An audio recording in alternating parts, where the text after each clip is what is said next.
Baik, hello. Okay, dalam video kali ni aku nak cerita pasal sebuah filem yang bagi aku agak rare. Kita dah tak ada dah filem-filem macam ni. Aku rasa pelakon-pelakon ni pun dah tak begitu aktif untuk buat filem macam ni.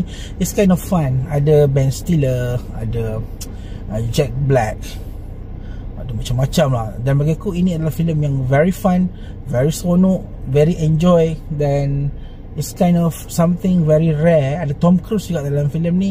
Tajuk filem yang aku nak cakap ni ialah Tropic Thunder. Okay, filem tahun 2008 tak silap.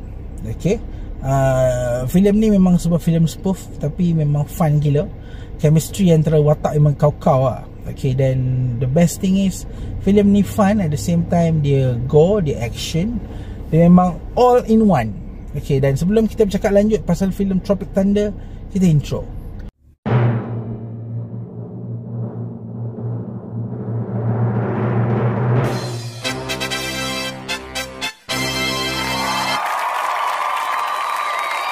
Baik, bagi siapa-siapa yang belum pernah tengok Tropic Thunder, okay, budak-budak dulu memang tahu filem ni memang one of the most hilarious action war movie pernah dibuat.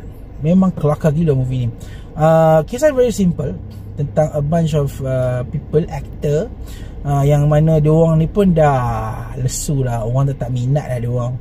Okay, so diorang ni ditawarkan satu peluang untuk shoot satu filem secara reality. Diorang ni akan diletakkan dekat satu tempat dekat Vietnam tu, dengan hidden camera. Apa yang berlaku ialah ketika diorang nak berlakon ni, rupa-rupanya tanpa diorang sedar, dekat situ ada satu kem dadah. Yang mana kem dadah ni diorang anggap yang geng-geng pelakon ni ialah geng-geng askar ataupun geng-geng tentera daripada US. So memang kelakar gila lah. Memang dia orang pelakon, dia orang bukan pandai bab military pun, tapi dia orang terpaksa act out as one. So it's just macam gila lah. Memang action sequence dalam filem ni memang lawak, kasar, dan juga bagi aku sesuai untuk tontonan dewasa lah. Movie ni aku boleh katakan one of the best movie sepanjang career Jack Black, Tropic Thunder ni. Jack Black, Ben Stiller, dan ada Tom Cruise juga kan. Dan bagi aku Ewan McGregor, bukan.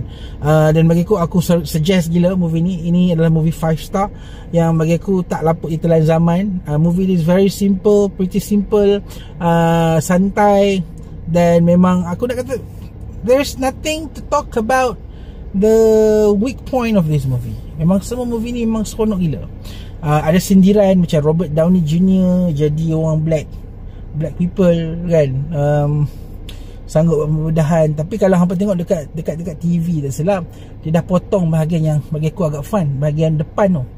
Kalau tengok dalam DVD ke, dalam I believe Netflix ke apa ke somewhere, yang bukan TV, aku rasa dia orang akan bagi yang depan tu ada trailer fake trailer. Yang tu funnya tu, tapi itu bukan the main plot of the story lah. Yang the whole story yang dekat depan ni memang bagus gila.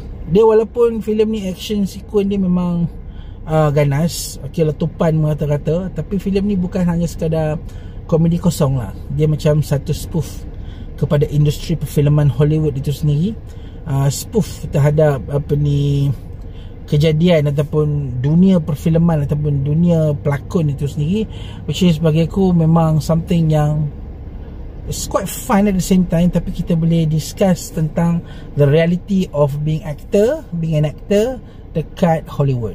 Okay, so aku tak ada benda sangat nak cakap pasal movie ni. One of the best movie, aku ulang banyak kali dah, dan aku rasa recommend boleh cari movie ni. Kita jumpa lagi di video akan datang. Terima kasih. Assalamualaikum.